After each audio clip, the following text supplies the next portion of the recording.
अरे भैया तुहार बचपन वाली मलवा आई है।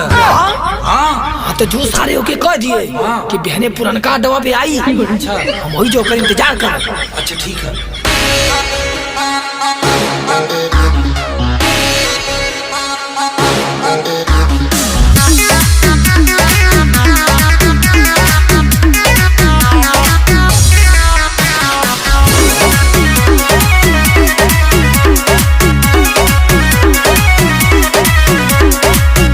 अरे का हो फिरिंगी? अरे कहाँ जात बा हो पाउडर वाउडर पोत के? अरे बाबू तनी गैया गरमा गई है जाफला भाई सा खोजे हो। भैंसा खोजे? गाय घर माले तो साढ़ खोजाला, ये सारा भैंसा कहाँ खोजे जाता है? लगत है कुछ दाल निकाला।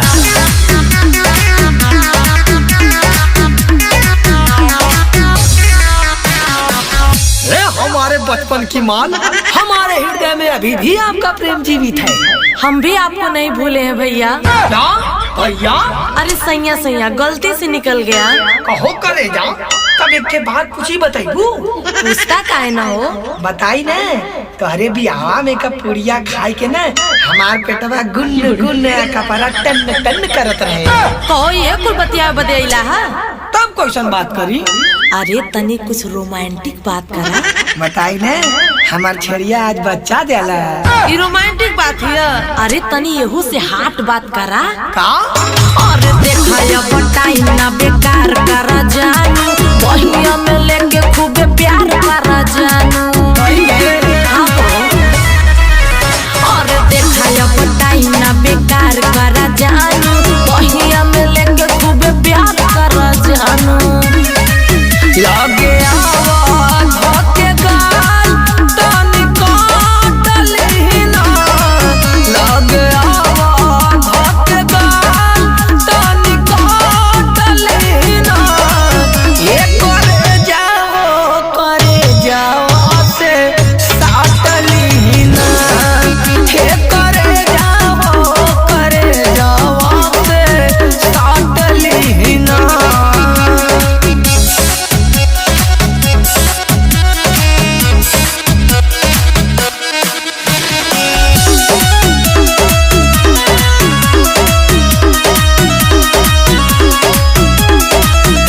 करे सारे फिरंगिया तू हवे? हाँ बेटा मैं हूँ। कोई साथ?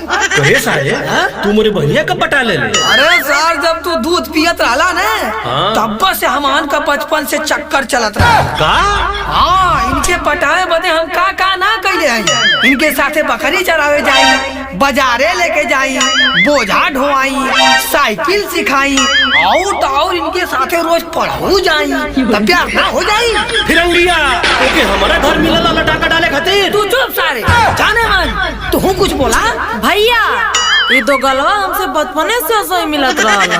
बाकी हम अपन मान मर्यादा का ख्याल रखते हुए कबो तुमसे कहनी ना। का? एकर मतलब तो पहलवा से एकर साथे गुल खिलावत लिया का? ए सार सुना, एक तो बिना पूछले हमसे होकर शादी कर दे। एको बार हमसे पूछला तय कहीं का गवर्नर हवे का? जाने मन एके समझा दई हमसे ऊंची आवाज में बोला था। अब मर्डर हो जाई। चल हट फिरंगी सारे काम के ना काज के दुश्मन अनाज के ते झुरा के चिपरी वाले सरौ चलत हो मर्डर करे। मानी के प्यार बहुत जपाना वैसे चलत बाटे। देखिए के हम के तू ही खाली जलत बाटे। और शादी भइल का से तबोई नहीं के बहानी, ठीक लागे हंसी के कहले जब रानी। होठ लाली आके रात तनी चाटली का। होठ लाली आके रात तनी चाटली का। ये करे जावा से साटली का। ये करे जावा से साटली का।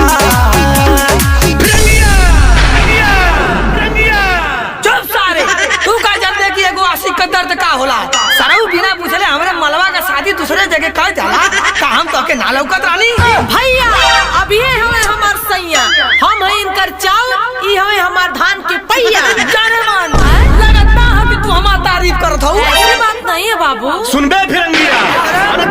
बचपन का प्यार है, मगर अब एक शादी हो गई है, बाल बच्चा वाली हो गई है, अब तय के छोड़ दे। और दे ई नहीं हो सकत है बाबू, पियक्कर पियल छोड़ सकेला, दर्जी सियल छोड़ सकेला, मगर हम अपने जलल फेफड़ा पर हाथ रख के कसम खा साई कि अपने बचपन के प्यार के कबो ना छोड़ा। हम हूँ तोरे गोजी के कसम खा के कहा था कि जब तक जियबा तब तक के कोई यार ना पटाई, बल्कि तोरे टपकले के बाद एगो दूगो भले पटा ले। का हाँ जाने मन नहीं, हाँ